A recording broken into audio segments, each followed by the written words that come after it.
वर्ष 2026 में अपने तीसरे मुख्य बजट की तैयारी तेज कर दी है। यह बजट राज्य सरकार के 2 साल पूरे होने के बाद पहली बार मोदी की गारंटी और संकल्प पत्र में दिए गए वादों के आधार पर तैयार किया जाएगा।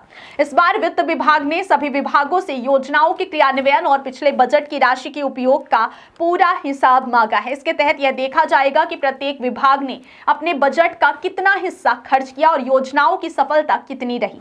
विभागों में विस्तृत जानकारी लेकर ही बजट का प्रारूप तैयार किया जाएगा ताकि धन का अधिकतम उपयोग सुनिश्चित हो और जनता तक लाभ सीधे पहुंचे।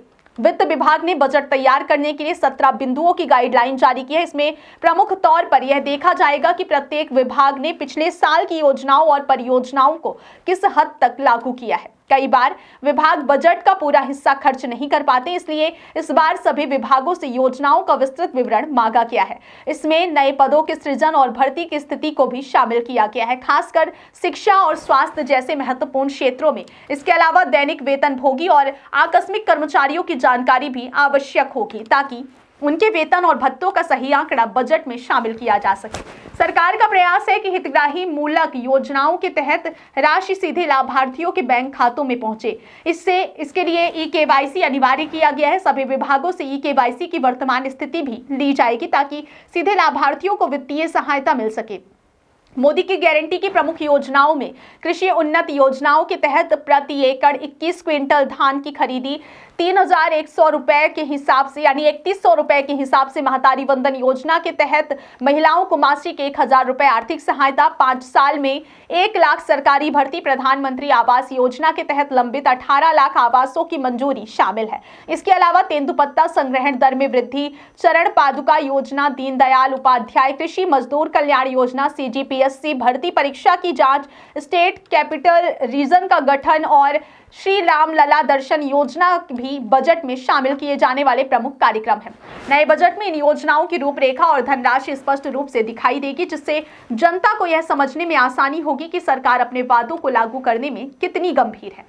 सरकार ने स्वास्थ्य और सामाजिक कल्याण के क्षेत्र में भी महत्वपूर्ण कदम उठाने का संकेत दिया है। नए बजट में आयुष्मान योजना की बीमा राशि 10 लाख तक बढ़ाने, BPL बालिकाओं को जन्म प्रमाण पत्र देने, गरीब महिलाओं के लिए गैस सिलेंडर 500 रुपए में उपलब्ध कराने, भ्रष्टाचार के खिलाफ आयोग और निगरानी वेबसाइट का निर्माण करने, हर संभाग में Chhattisgarh institute of medical science का निर्माण जैसे कार्य शामिल है। ये सभी प्रयास यह सुनिश्चित करेंगे कि स्वास्थ्य, शिक्षा और सामाजिक सुरक्षा के क्षेत्र में सुधार हो और राज्य की जनता को वास्तविक लाभ पहुंचे।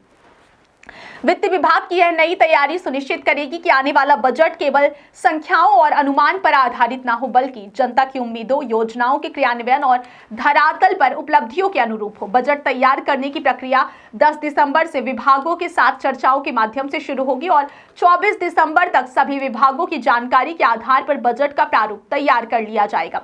इस बार की तैयारी यह दर्शाती है कि सरकार अपने वादों और जनता की अपेक्षाओं के बीच संतुलन बनाने की दिशा में गंभीर है। इस प्रकार छत्तीसगढ़ का नया बजट न केवल वित्तीय योजना का दस्तावेज होगा, बल्कि यह जनता और सरकार के बीच विश्वास का प्रतीक भी बनेगा। इसमें योजनाओं की पारदर्शिता, वित्तीय अनुशासन और जनता तक लाभ पहुंचाने के उपाय प्रमुख होंगे। सरकार का यह प्रयास यह दिखाता है कि अब बजट केवल कागज पर संख्याओं का खेल नहीं रहेगा, बल्कि वास्तविक धरातल पर योजनाओं के प्रभाव और लाभार्थियों तक पहुंच का मूल्यांकन इसका मुख्य आधार होगा।